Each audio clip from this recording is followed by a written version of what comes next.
Di pinggir kota yang sepi, di antara deretan rumah sederhana dengan halaman kecil yang dipenuhi tanaman liar, berdiri sebuah rumah kayu tua beratap seng. Rumah itu milik Anjani, seorang wanita berusia 68 tahun yang hidup sendiri. Dinding kayunya sudah mulai lapuk, dicat warna hijau pudar yang mengelupas di beberapa bagian. Namun Anjani selalu menjaga kebersihannya. Setiap pagi, sebelum matahari terbit, ia menyapu halaman dengan sapu lidi, membersihkan daun-daun kering yang berjatuhan dari pohon mangga di depan rumah. Anjani tidak punya keluarga dekat. Anak-anaknya telah lama merantau ke kota besar, dan suaminya meninggal puluhan tahun lalu dalam kecelakaan di pasar. Meski sendiri, ia tidak pernah merasa kesepian. Baginya, kesibukan sehari-hari dan obrolan ringan dengan tetangga sudah cukup mengisi hari. Hidup itu seperti air di sungai, harus terus mengalir. Kalau berhenti, malah keruh. Katanya suatu sore kepada Bu RT yang mampir untuk meminjam garam. Bu RT hanya terkekeh. "Kamu ini, Anjani, umur sudah segini, kok masih puitis?" Anjani hanya tersenyum. Matanya yang masih jernih berkilat di bawah sinar lampu minyak yang redup. Rumahnya sederhana, dengan perabotan tua yang sebagian besar peninggalan suaminya, sebuah meja kayu yang kini digunakan untuk menyusun dagangan, lemari kecil dengan cermin retak, dan ranjang besi yang berderit setiap kali ia berbaring. Di sudut ruangan, ada radio transistor tua yang selalu menyala, memutar lagu-lagu dangdut lawas yang mengiringi kesendiriannya. Anjani menjalankan hidupnya dengan menjaga toko sembako kecil di beranda rumahnya. Toko itu bukanlah toko besar, hanya sebuah meja panjang yang dipenuhi barang-barang kebutuhan sehari-hari. Beras dalam karung kecil, gula pasir yang dijual per kilo, minyak goreng dalam botol plastik, sabun colek, dan beberapa bungkus rokok yang selalu laris. Di belakang meja, ia duduk di kursi rotan, menanti pelanggan, sambil menjahit kain perca menjadi keset untuk dijual di pasar minggu. Pagi itu, seperti biasa, ia membuka toko sejak pukul 6. Udara masih sejuk dan kabut tipis masih menyelimuti jalanan tanah di depan rumah.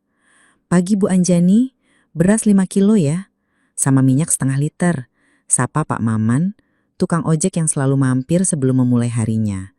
Anjani mengangguk, mengambil timbangan tua dari bawah meja. "Harga beras naik sedikit Pak, tapi saya kasih bonus bawang merah ya," sambil menimbang dengan cekatan. Pak Maman mengangguk. "Asal dari Bu Anjani mah, saya percaya. Tanganmu itu kayak sulap, cepat dan pas." Anjani tertawa kecil, mengemas barang dalam kantong plastik. Tokonya bukan hanya tempat berbelanja, tetapi juga tempat berkumpul. Para tetangga sering duduk di bangku panjang di depan toko, mengobrol tentang harga sayur di pasar, atau berita politik yang mereka dengar dari radio. Bagi Anjani, toko ini adalah jantung hidupnya, sumber penghasilan sekaligus cara ia tetap terhubung dengan dunia. Meski usianya sudah lanjut, Anjani memiliki pesona yang sulit diabaikan. Wajahnya masih menawan, dengan kulit yang meski mulai keriput, tetap halus, dan mata yang selalu berbinar penuh semangat. Rambutnya yang mulai memutih diikat rapi ke belakang, memperlihatkan leher jenjang yang masih anggun. Tubuhnya, meski tidak lagi kencang seperti dulu, masih proporsional, dengan lekuk yang membuatnya tampak jauh lebih muda dari usianya. Pakaiannya sederhana, biasanya kain kebaya tipis dan kain batik yang melilit pinggang. Namun entah bagaimana, ia selalu tampak memikat. "Bu Anjani, kalau saya seusia kamu, pasti saya iri. Ini umur segitu kok masih kayak gadis?" canda Ibu Sari, tetangga yang sering membeli sabun. Anjani hanya menggeleng. "Alah, ibu ini bisa saja. Cantik itu dari hati, bukan dari muka." Tapi Ibu Sari berkesiras. "Bukan cuma hati, badanmu itu loh, masih bikin orang melirik." Anjani hanya tertawa, mengalihkan perhatian ke pelanggan lain. Namun ia tahu benar bahwa penampilannya sering menjadi perbincangan.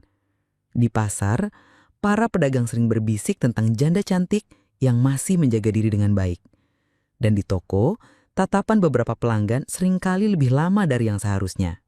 Kecantikan Anjani bukan hanya daya tarik, tetapi juga tantangan. Tokohnya sering didatangi lelaki, baik yang sekedar berbelanja maupun yang sengaja datang untuk menggoda. Ada Pak Tono, pedagang ayam yang selalu membeli rokok dan sengaja memuji Anjani setiap kali datang. Bu Anjani, kalau tiap hari lihat muka cantik begini, saya bisa rupa jalan pulang, katanya suatu siang. Matanya nakal. Anjani hanya tersenyum tipis.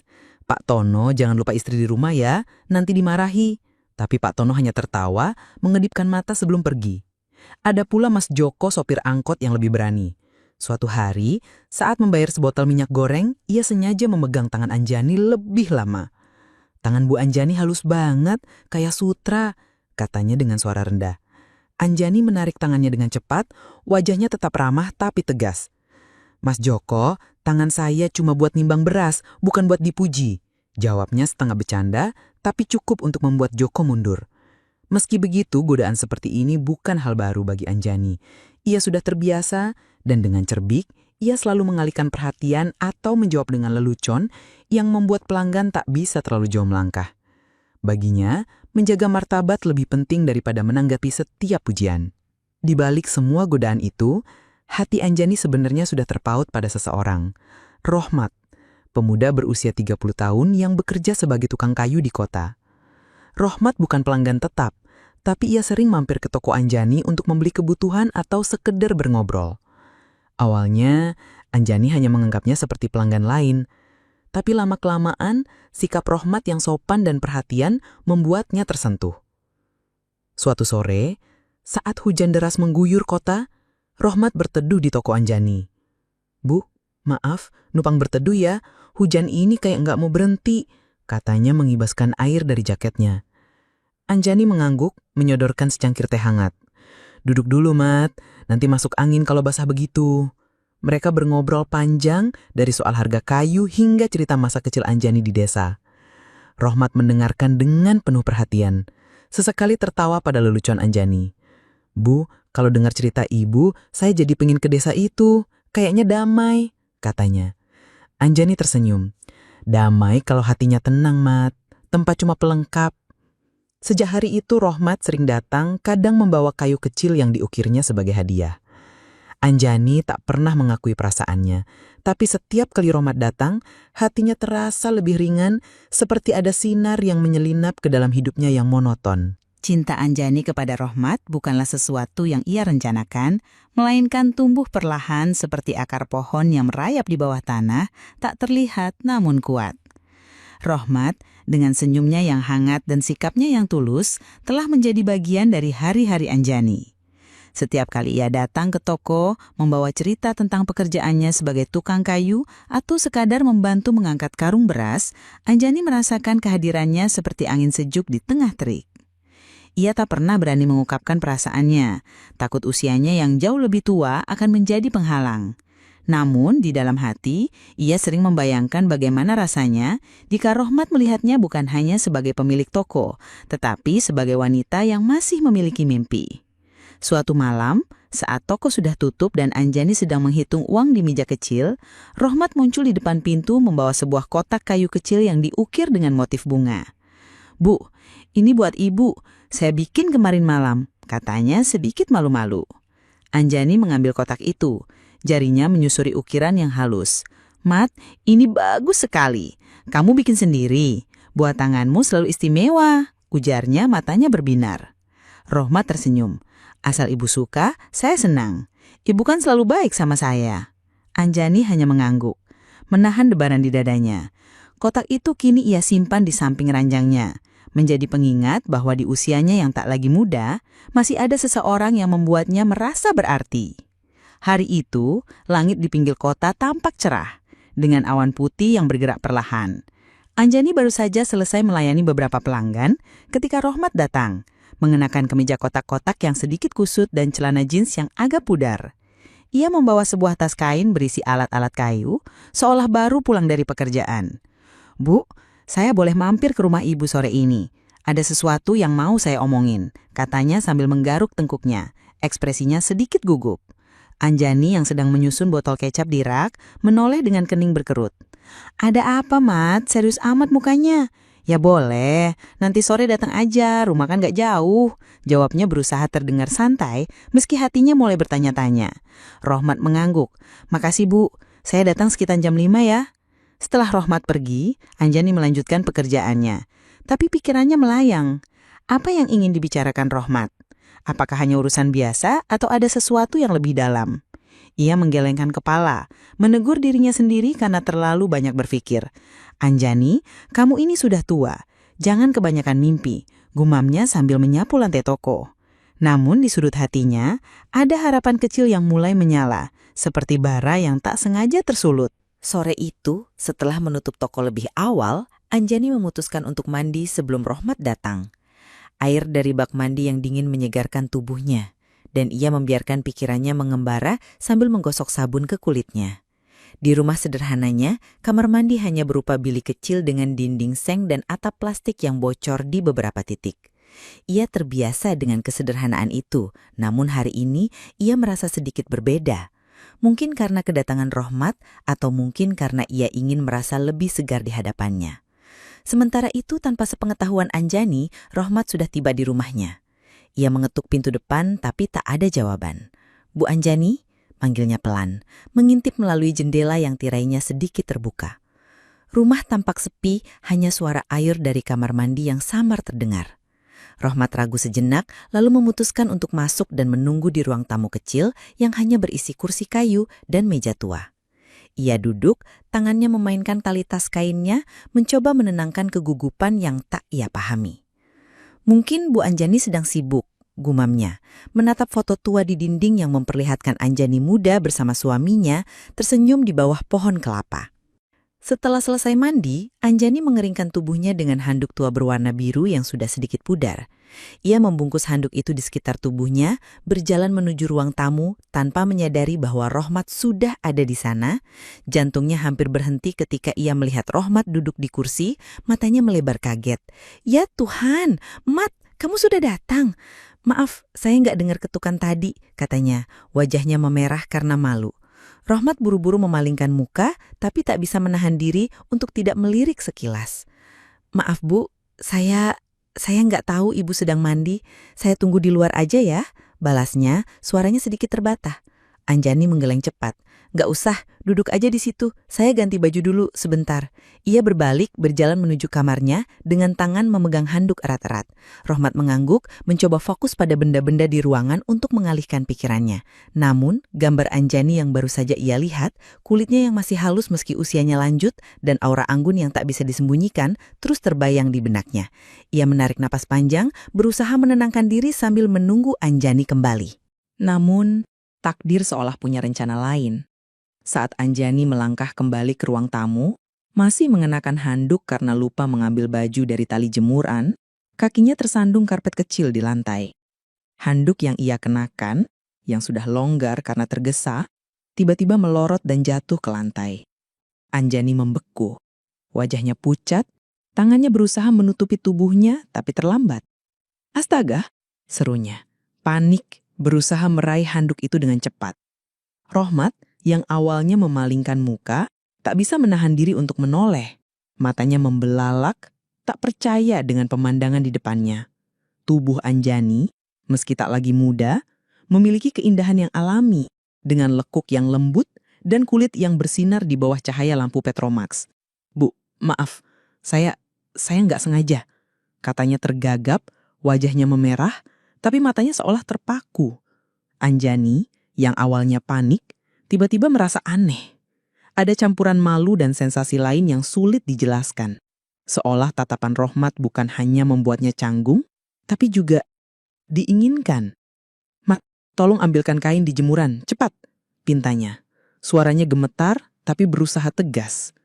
Rohmat buru-buru bangkit, hampir menabrak meja, dan berlari keluar untuk mengambil kain batik yang tergantung di halaman. Saat ia kembali, Anjani sudah membungkus dirinya dengan handuk lagi, duduk di kursi dengan wajah yang masih merona. "Maaf Bu, saya benar-benar nggak sengaja," ulang Rohmat. Menyerahkan kain itu, Anjani mengangguk. "Sudah, lupakan. Kita ngobrol soal yang tadi aja. Apa yang mau kamu omongin?" Tapi di dalam hati mereka berdua, momen itu telah meninggalkan jejak yang tak bisa dihapus, sebuah percikan yang siap menyala. Rohmat duduk di kursi kayu tua, tangannya mencengkram lututnya, mencoba mencerna apa yang baru saja terjadi. Anjani, kini membungkus tubuhnya dengan kain batik yang diambil dari jemuran, duduk di seberangnya. Wajahnya masih merona karena kejadian tak terduga tadi. Matanya sesekali mencuri pandang ke arah Rohmat, dan meski malu, ada sesuatu di tatapan pemuda itu yang tak bisa ia abaikan. Campuran kagum dan hasrat yang membuat jantungnya berdetak lebih kencang dari biasanya. Rohmat, yang awalnya ingin membicarakan rencana membuat lemari kecil untuk toko Anjani, kini kehilangan kata-kata. Pemandangan tubuh Anjani, yang meski usianya lanjut tetap memancarkan pesona, terus terbayang di benaknya. "Bu, tadi saya benar-benar nggak sengaja," katanya lagi, suaranya parau, berusaha memecah keheningan yang tiba-tiba terasa berat. Anjani mengangguk, menarik napas dalam-dalam untuk menenangkan diri. "Saya tahu, Mat, kita lupakan saja. Kamu mau ngomong apa tadi?" tanyanya, berusaha mengembalikan suasana ke topik semula. Tapi Rohmat hanya menggeleng pelan. Matanya kini berani menatap Anjani lebih lama. "Bu, saya nggak tahu kenapa, tapi ibu itu beda. Saya nggak bisa bohong. Tadi saya kagum." Akunya, suaranya rendah, hampir seperti bisikan. Anjani tersentak, tak menyangka keberanian Rohmat. Ia ingin menegur, tapi ada bagian dirinya yang merasa tersanjung, bahkan terbuai oleh kata-kata itu. "Mat, jangan ngomong gitu. Saya sudah tua, kamu masih muda," balasnya, tapi nadanya lemah, seolah tak yakin dengan kata-katanya sendiri. Suasana di ruang tamu kecil itu berubah, seperti udara yang dipenuhi listrik halus. Anjani bangkit, berjalan menuju meja kecil di sudut untuk mengambil segelas air, berusaha mengalihkan perhatian dari debaran di dadanya. Rohmat mengikuti gerakannya dengan mata, memperhatikan setiap langkahnya. Cara kain batik itu melilit tubuhnya, cara rambutnya yang masih basah menempel di lehernya. Tanpa sadar, ia bangkit dan mendekati Anjani, berdiri hanya beberapa langkah di belakangnya. "Bu, saya tahu ini salah, tapi saya nggak bisa berhenti mikirin ibu. Dari dulu, tiap ke toko, saya selalu nunggu senyum ibu," katanya, suaranya penuh keberanian yang tak biasa. Anjani berbalik, gelas air di tangannya hampir jatuh. Ia menatap Rohmat, matanya mencari kebenaran di wajah pemuda itu. "Mat, kamu tahu saya ini siapa? Saya bisa jadi ibumu. Ini nggak benar," ujarnya, tapi suaranya gemetar, seolah berusaha meyakinkan dirinya sendiri. Rohmat melangkah lebih dekat, tangannya ragu-ragu menyentuh Anjani. "Umur cuma angka, Bu. Yang saya tahu, ibu bikin saya merasa lengkap," bisiknya. Sentuhan itu seperti percikan api, dan Anjani yang selama ini menahan perasaannya, merasa dinding pertahanannya runtuh. Mereka saling menatap, dan dalam sekejap, batas antara benar dan salah menjadi kabur, digantikan dengan hasrat yang selama ini terpendam. Malam itu, di bawah cahaya lampu Petromax yang redup, Anjani dan Rohmat menyerah pada perasaan yang telah lama mereka simpan. Ruang tamu yang sederhana, dengan dinding kayu yang berderit dan aroma sabun yang masih melekat pada tubuh Anjani, menjadi saksi bisu momen yang penuh gairah. Mereka tidak berbicara banyak, hanya membiarkan sentuhan dan nafas mereka berbicara. Anjani yang selama ini merasa usianya telah mencuri mimpinya, menemukan kembali dirinya dalam pelukan Rohmat. Rohmat yang selalu melihat Anjani sebagai wanita yang tak hanya cantik, tetapi juga penuh kehangatan, merasa telah menemukan sesuatu yang selama ini ia cari. "Bu, saya nggak akan ninggalin ibu, apapun yang terjadi," bisik Rohmat di tengah malam saat mereka berbaring di ranjang besi tua yang berderit pelan. Anjani hanya mengangguk, tangannya memegang erat tangan Rohmat. "Jangan janji yang nggak bisa kamu tepati, Mat," balasnya. Suaranya lembut, tapi penuh kekhawatiran. Namun di saat itu, mereka memilih untuk tenggelam dalam kebahagiaan sesaat, mengabaikan dunia di luar yang mungkin tak akan pernah memahami hubungan mereka. Hubungan mereka menjadi rahasia yang dijaga rapat. Rohmat masih sering datang ke toko, tapi kini dengan lebih hati-hati, memastikan tak ada tetangga yang curiga. Anjani, meski tetap ramah pada pelanggan, kini lebih waspada, menghindari obrolan yang terlalu panjang dengan lelaki lain. Mereka bertemu di malam hari, saat kota sudah sepi dan lampu-lampu tetangga mulai padam. Di rumah Anjani, Mereka berbagi cerita, tawa, dan momen-momen intim yang membuat mereka merasa dunia hanya milik mereka berdua. Mat, kalau ada yang tahu, apa yang kita lakukan? Tanya Anjani suatu malam saat mereka duduk di beranda mendengarkan suara jangkrik. Rohmat menggenggam tangannya erat. Biarin aja, Bu. Yang penting kita bahagia. Orang lain gak perlu ngerti.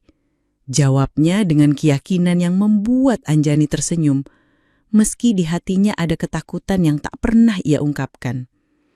Mereka berhati-hati menghindari pasar bersama atau berjalan di tempat ramai. Bahkan saat Rohmat membantu memperbaiki atap rumah Anjani, ia datang pagi-pagi sekali sebelum tetangga bangun. Beberapa bulan kemudian, Anjani mulai merasa tubuhnya berbeda. Mual di pagi hari, tubuh yang mudah lelah, dan perut yang terasa lebih penuh membuatnya curiga. Awalnya, ia mengira itu hanya efek usia atau kelelahan karena mengurus toko. Tapi ketika siklus bulanannya tak kunjung datang, ia mulai panik. Dengan hati-hati, ia membeli tes kehamilan di apotik di kota sebelah, jauh dari tempat tinggalnya. Di kamar mandi kecilnya, dengan tangan gemetar, ia melihat 2 garis merah yang mengubah segalanya. Anjani hamil, dan ia tahu pasti bahwa itu anak Rohmat. Malam itu, saat Rohmat datang, Anjani duduk di ranjang, wajahnya pucat. "Mat, duduk dulu, ada yang harus saya bilang," katanya, suaranya berat. Rohmat yang awalnya tersenyum langsung merasakan ketegangan. "Apa, Bu? Ibu kenapa?" tanyanya duduk di samping Anjani. Dengan susah payah, Anjani mengeluarkan kata-kata itu. "Saya hamil, Mat. Ini anakmu." Rohmat membeku, matanya membelalak, tak percaya. "Hamil? Tapi, Bu, ibu kan," katanya, tak mampu menyelesaikan kalimatnya. Anjani mengangguk, air matanya mulai mengalir. "Saya juga nggak nyangka, Mat, tapi ini nyata." Rohmat menarik napas panjang, tangannya meraih tangan Anjani. "Kita hadapi bareng, Bu. Saya nggak akan lari," katanya, meski di matanya terlihat ketakutan yang sama yang dirasakan Anjani. Kehamilan itu menjadi rahasia baru mereka, sebuah konsekuensi dari cinta yang mereka pilih, namun juga ancaman yang bisa menghancurkan segalanya jika dunia tahu.